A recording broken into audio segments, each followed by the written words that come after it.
The internet loves a mystery, but every once in a while, a mystery shows up that doesn't just raise eyebrows, it launches them into orbit. And right now, that mystery has a name: Nancy Guthrie. An 84-year-old woman vanishes, investigators promise answers.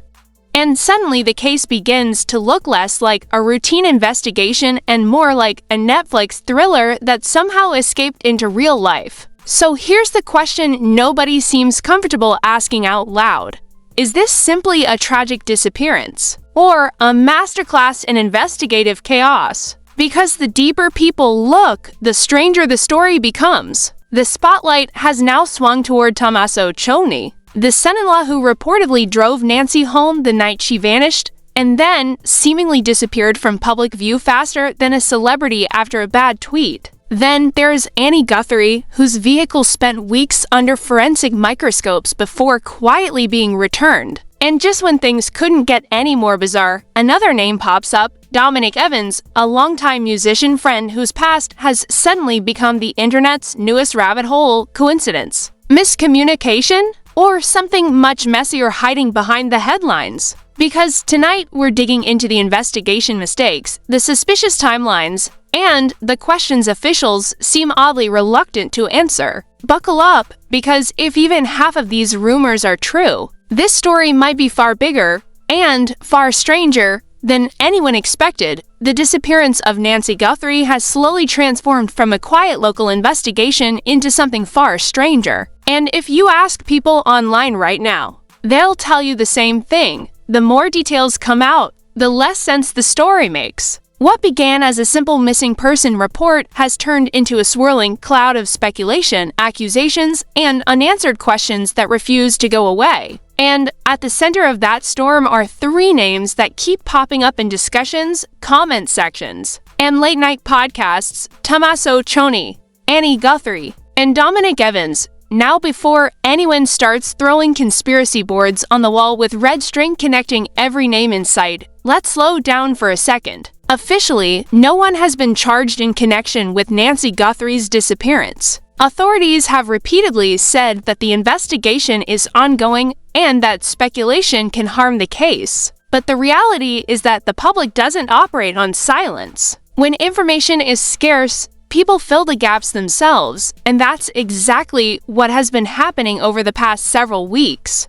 The timeline itself already feels like something pulled from a suspense novel. Nancy Guthrie, an elderly woman living a relatively quiet life, was reportedly dropped off at her home late one evening. The person who drove her home, according to multiple reports circulating in local news coverage and online discussions, was her son-in-law, Tommaso Cioni. By all accounts, the drop-off seemed routine. Nothing appeared out of the ordinary at that moment. But by the following morning, something had changed dramatically. Nancy was gone. Her medication reportedly remained inside the house. Personal items were left exactly where they should have been. And according to early reports, there were signs suggesting that whatever happened inside that home was not a simple case of someone deciding to go for a walk in the desert and losing their way. Something had interrupted the normal routine of an 84-year-old woman, and that's where the first wave of questions began. Because when investigators tried to reconstruct the final hours of someone's life,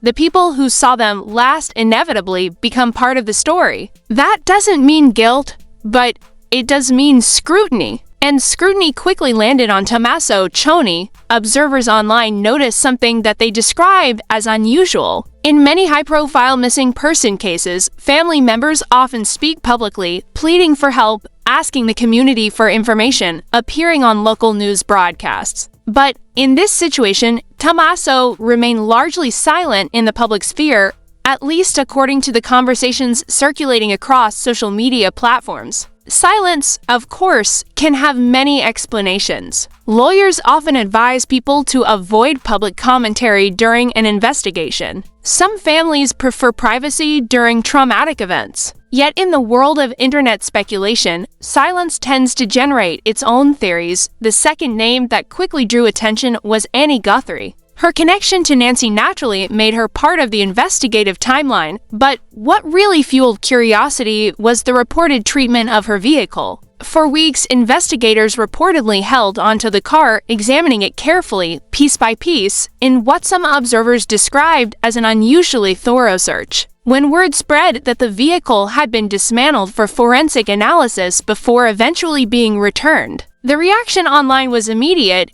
People began asking the obvious question: what exactly were investigators looking for? Law enforcement agencies rarely explain the details of forensic examinations while an investigation is active, and that secrecy, while standard procedure, often leaves the public imagining possibilities that may or may not exist. Some online commentators suggested investigators were searching for trace evidence. Others speculated about potential travel routes or timing discrepancies. And then there were those who simply interpreted the extended forensic work as a sign that detectives believed the car might hold a crucial clue. At the same time, another name began appearing in discussions about the case, and that was Dominic Evans. Evans was reportedly connected to the same broader music circle as Tommaso Cioni, which by itself might not mean much. Musicians, after all, often move within tight communities where everyone seems to know everyone else. But what made the situation more intriguing was the claim that Evans had a criminal history and that his physical description allegedly resembled details that had circulated about a possible suspect. Again, none of these elements amounted to formal accusations, but the combination of overlapping connections created a narrative that the internet quickly seized upon. A missing woman, a son-in-law who was the last known person to see her, a vehicle subjected to weeks of forensic inspection, and a musician acquaintance whose background added another layer of intrigue. The ingredients were all there for speculation to spread, and spread it did. Online forums began dissecting every reported detail. Amateur investigators analyzed timelines, cross-referenced public records, and attempted to piece together relationships between the individuals involved. Some theories were wildly imaginative.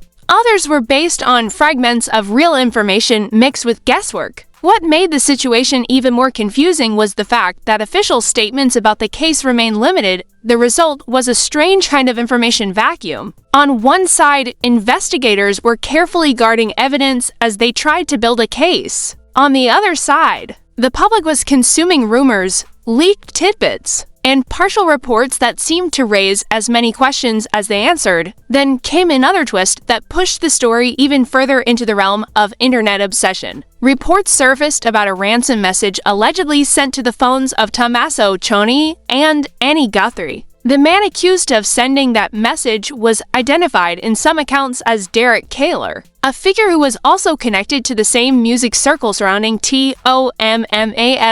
The detail that captured people's attention was not just the existence of the message, but where it had been sent. According to those reports, the message had gone directly to Tommaso and Annie rather than to law enforcement or other family members. That raised an obvious question. Why would someone attempting to demand ransom bypass the authorities and contact those specific individuals? Some observers interpreted the incident as a crude attempt at extortion. Others wondered whether the sender might have believed those recipients had information that the rest of the public did not. And still others suspected that the message might have been nothing more than an opportunistic hoax designed to exploit a tragic situation, whatever the truth may be. The episode added yet another layer of confusion to a case that already seemed filled with them. Meanwhile, investigators continued working behind the scenes. According to reports, thousands of tips were reviewed, surveillance footage from nearby areas was analyzed, and search teams combed through surrounding desert terrain looking for any sign of Nancy Guthrie. The scale of the search suggested that authorities considered the disappearance serious and potentially complex. Yet, as the days turned into weeks, the lack of a clear suspect began to weigh heavily on public perception. In high-profile investigations, people often expect dramatic breakthroughs, surprise arrests, or dramatic press conferences revealing new evidence. But real investigations rarely unfold like television dramas. They move slowly, methodically, and often frustratingly quietly. That quiet pace, however, did little to calm speculation. Instead, it created the sense that something bigger might be hiding beneath the surface. Conversations about the case began shifting from the disappearance itself to the investigation surrounding it. Some commentators started asking whether mistakes had been made in the early stages of the case, and that question, whether investigative decisions might have complicated the search for answers, would soon become one of the most controversial aspects of the entire story. As the days stretched into weeks and the mystery surrounding Nancy Guthrie refused to fade, a new phase of the story began to take shape. What had started as a straightforward search for a missing elderly woman slowly evolved into something much messier. Something that involved whispers about investigative missteps, conflicting narratives, and a growing sense among observers that the case might not be as simple as it first appeared. Online forums, podcasts, and independent commentators began treating the investigation almost like a puzzle, carefully dissecting every detail that had surfaced in connection with Tommaso Cioni, Annie Guthrie, and Dominic Evans. One of the biggest sparks that fueled this second wave of attention was the growing discussion about how the early stages of the investigation had been handled. In cases involving a sudden disappearance, the first 24 to 48 hours are often considered the most critical window for gathering evidence. Investigators usually move quickly to preserve a crime scene, collect trace materials, and document every possible clue before anything can be disturbed. But in the case of Nancy Guthrie, critics began pointing to a sequence of events that they believed might have complicated that process. Reports circulating in the media suggested that Nancy's home, which had initially been treated as a potential crime scene, was released relatively quickly after investigators conducted their initial examination. Forensic experts who later commented on the case in interviews and commentary videos explained that when a missing person investigation involves signs of possible violence or forced removal, investigators typically secure the property for an extended period while specialists carefully analyze every detail. Instead, according to those reports, a number of people entered the property soon after the scene was released. Service workers arrived, a delivery appeared at the home, and at least one reporter managed to photograph blood that had been spotted near the entrance area. To casual observers, this might not sound particularly dramatic, but forensic professionals immediately began referencing a concept that is widely known in criminal investigations: low cards exchange pry. Simple. The principle is simple but powerful. Every time someone enters a location, they both leave something behind and take something away. Even if it's only microscopic fibers or skin cells, when dozens of people move through an environment that might contain evidence, the process of separating meaningful forensic traces from unrelated contamination becomes far more complicated. This doesn't automatically mean that evidence is destroyed, but it can create challenges for investigators trying to determine which traces belong to a suspect and which belong to someone who entered the scene later. That realization led some commentators to ask an uncomfortable question. If the location had remained sealed longer, could investigators have discovered something more definitive? While that debate was unfolding, another detail began circulating in investigative discussions, according to reports from individuals familiar with the search. Investigators later discovered that a camera mounted on the roof of the property had not initially been examined during the first sweep of the house. Specialists were eventually called in to retrieve whatever footage might still be stored on the device. But by that point, the delay had already become another talking point for critics who believed the early response might have missed opportunities. At the same time, conversations about the people closest to Nancy Guthrie continued to evolve. As the last known person to have driven her home, Tommaso Cioni remained part of the public narrative, even though authorities had not accused him of wrongdoing. In fact, investigators later stated publicly that members of the Guthrie family were not considered suspects, emphasizing that speculation targeting relatives could be both harmful and misleading. But the internet has a way of clinging to unanswered questions, and some observers focused on the unusual nature of the ransom message incident involving Derek Kayla, the fact that the message had allegedly been sent directly to Tommaso and Annie Guthrie instead of to law enforcement, continued to strike many people as odd. One anonymous commentator who claimed familiarity with the case described the episode as either a bizarre attempt at opportunistic extortion or a misunderstanding that spiraled out of control without access to the actual investigative files. It was impossible for outside observers to determine which explanation was more likely, but the episode reinforced the perception that the story surrounding Nancy Guthrie was filled with strange twists. Meanwhile, the name Dominic Evans continued appearing in discussions connected to the case. Evans, according to several reports, had spent years performing music in the same circles as Tommaso Cioni. Some online sleuths pointed out that tight-knit music communities often create networks where people share overlapping friendships, collaborations, and professional connections. On its own, that kind of relationship does not imply involvement in a crime, but in the atmosphere of speculation surrounding the disappearance, it became another thread that people attempted to follow. Some amateur investigators began analyzing public photographs, event records, and social media posts, trying to map out how frequently the individuals connected to the case had crossed paths in the past. The result was a growing web of timelines that ranged from meticulous to wildly speculative. What made the situation particularly confusing was that none of these independent analyses could confirm what investigators themselves might already know.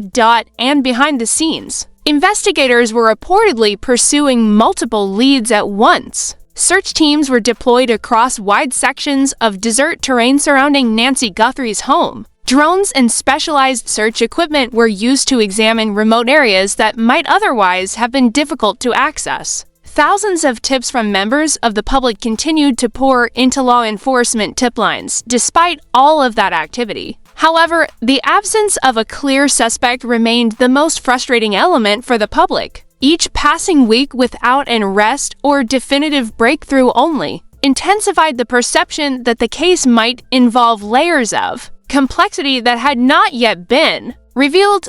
Then another unusual detail surfaced that caught the attention of investigators and observers alike. Nancy Guthrie reportedly had a pacemaker capable of transmitting certain data signals through Bluetooth technology. In theory, specialized equipment could sometimes detect such signals within a limited range, allowing search teams to attempt to locate the device if it were still active somewhere in the surrounding environment. According to several reports, investigators attempted to use aerial scanning technology to detect the pacemaker's signal across large sections of the desert landscape near Nancy's home. The idea was that if the device were still transmitting, even intermittently, it might help narrow down the area where search teams should concentrate their efforts for a brief moment. That possibility created hope that a technological breakthrough might finally provide answers, but then something unexpected happened. Details about the pacemaker tracking effort began appearing in news coverage before the search teams had completed their scans. Once that information became public, the signal that investigators had been attempting to detect reportedly stopped appearing entirely. Whether that change was simply coincidental or connected to the publicity surrounding the search remains unclear.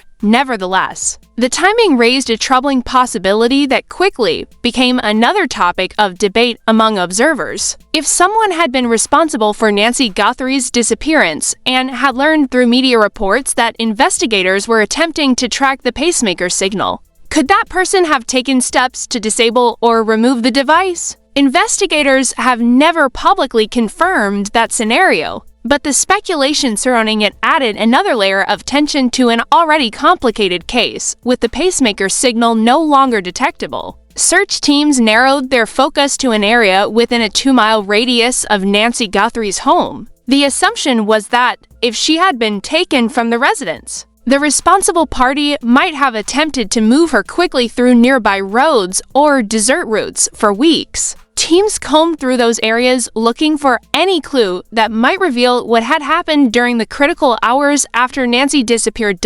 And then, just as the search seemed to be reaching a frustrating standstill. A small but intriguing piece of evidence surfaced that would push the investigation into yet another unexpected direction, the discovery that reignited attention in the investigation into Nancy Guthrie did not come from a dramatic press conference or a surprise arrest. Instead, it emerged quietly from something far more ordinary, a doorbell camera mounted outside a home several miles away. The couple who lived at the property initially had no reason to believe their security system had captured anything unusual. Like thousands of homeowners across the country, they simply had a camera installed to monitor activity outside their house. But when investigators began asking residents in the surrounding area to review any footage recorded during the early morning hours of the night Nancy vanished, the couple decided to check their recordings.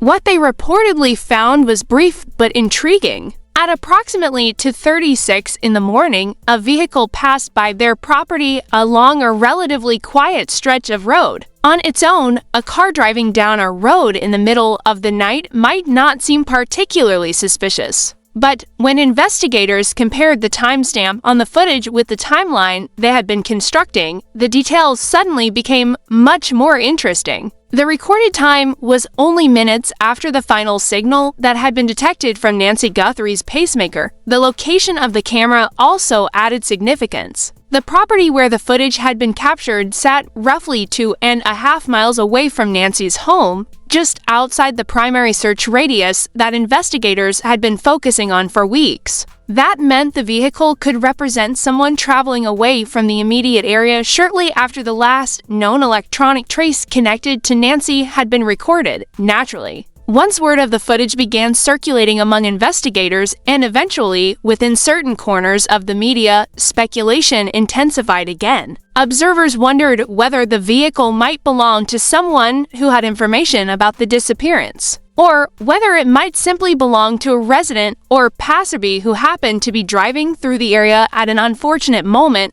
Law enforcement officials, as expected, remained cautious about drawing conclusions. Vehicles pass through neighborhoods constantly, and without additional identifying details such as license plate numbers or distinctive markings, determining the significance of a single clip of footage can be extremely difficult. Still, the timing was enough to ensure that the clip became another piece of the growing puzzle. Meanwhile, discussions about the relationships between individuals connected to the case continued evolving. The names Tommaso Cioni, Annie Guthrie, and Dominic Evans kept appearing in commentary across social media platforms and independent investigation forums. Some people attempted to map out connections between the individuals, examining photographs from public events and searching through online records to see how frequently their paths had crossed in the past. Supporters of those individuals pushed back strongly against the speculation. They pointed out that in any community, particularly one connected through music and creative work, it is entirely normal for people to know one another or appear at the same gatherings. A shared social circle does not automatically translate into involvement in a crime. In fact, many people argued that the intense focus on personal relationships risked distracting attention from the central issue, finding Nancy Guthrie and determining what had actually happened to her. At the same time, analysts who follow criminal investigations began raising broader questions about how the case had been handled in its earliest stages. Several retired investigators speaking in interviews and online discussions emphasized that missing person cases often hinge on the quality of evidence collected within the first few days. When evidence becomes scattered, delayed, or potentially contaminated, the path to solving a case can become far more complicated. Those comments naturally revived the earlier controversy about the release of Nancy's home after the initial search and the number of people who entered the property afterward. While law enforcement agencies rarely revisit those decisions publicly during an active investigation, the discussions surrounding them became a recurring theme in commentary about the case. Another aspect that drew attention was the challenge of managing public communication during such a high-profile investigation. In the age of social media, Every statement made by officials is examined instantly by thousands of people, each with their own interpretation. Some observers felt that inconsistent messaging had contributed to the confusion surrounding the case. Others argued that investigators were simply trying to protect sensitive information while they worked through a complex set of leads, regardless of which interpretation people favored. The result was the same. The disappearance of Nancy Guthrie had become one of those cases that refuses to fade quietly into the background. Each new piece of information, no matter how small, seemed to generate an entirely new round of theories behind the scenes. Search teams continued their efforts across wide areas of the desert landscape surrounding Nancy's home. Specialized dogs trained to detect human remains were deployed in multiple locations.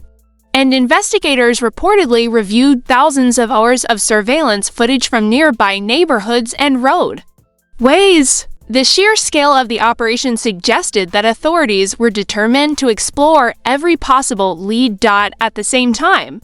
Investigators continued examining the digital evidence associated with the case. Modern investigations often rely heavily on electronic records such as phone data, location histories, and communication logs. Analysts can sometimes reconstruct surprisingly detailed timelines by combining information from multiple devices. While officials have not publicly disclosed the results of those analyses, it is widely assumed that such work is ongoing in the midst of all these investigative efforts. The human dimension of the story remained impossible to ignore. For the family and friends of Nancy Guthrie, the case was not a puzzle to be debated online, but a deeply personal tragedy filled with uncertainty. Every passing day without clear answers represented another day of waiting, hoping, and wondering what had truly happened during the final hours before Nancy disappeared. That emotional reality served as a reminder that behind the layers of speculation, commentary, and investigative analysis lies the central question that first brought attention to the case: where is Nancy Guthrie? For now, that question remains unanswered. The vehicle captured on the distant camera may or may not prove significant. The relationships between individuals connected to the case may ultimately turn out to be ordinary coincidences rather than hidden clues. And the investigative decisions that have drawn criticism may yet be explained by information that has not been made public. What is certain, however, is that the investigation continues. Authorities are still reviewing evidence, following leads, and attempting to reconstruct the events that led to Nancy Guthrie's disappearance. Until definitive answers emerge, the story will likely remain a subject of intense interest, speculation, and debate. And somewhere within the thousands of tips, hours of footage, and fragments of evidence collected so far, investigators hope that one crucial detail will finally bring clarity to a mystery that has left an entire community searching for the truth. So after everything we've just uncovered about the disappearance of Nancy Guthrie, one question still refuses to go away. Are all of these strange details simply coincidences, or are they pieces of a much bigger puzzle that investigators haven't revealed yet? The timeline, the mysterious vehicle caught on camera, the unusual investigative decisions, and the names that keep appearing in conversations like Tommaso Cioni, Annie Guthrie, and Dominic Evans, are these just people who happen to be close to the situation? Or could their connections eventually reveal something investigators haven't shared publicly? Right now, the truth is that the mystery is still unfolding. New clues could surface tomorrow, a forgotten piece of footage could change the timeline, or one tip from the public could shift the entire direction of the case. And that's exactly why discussions like this matter. Now we want to hear from you. What do you think is really happening in this investigation? Do you believe the case has been mishandled? Or do you think investigators are simply working quietly behind the scenes? Drop your thoughts and theories in the comments below because your perspective might highlight something others have missed. And if you want more deep dives into mysteries, investigations, and the stories people can't stop talking about, make sure you like this video, subscribe to the channel, and turn on notifications so you don't miss the next update.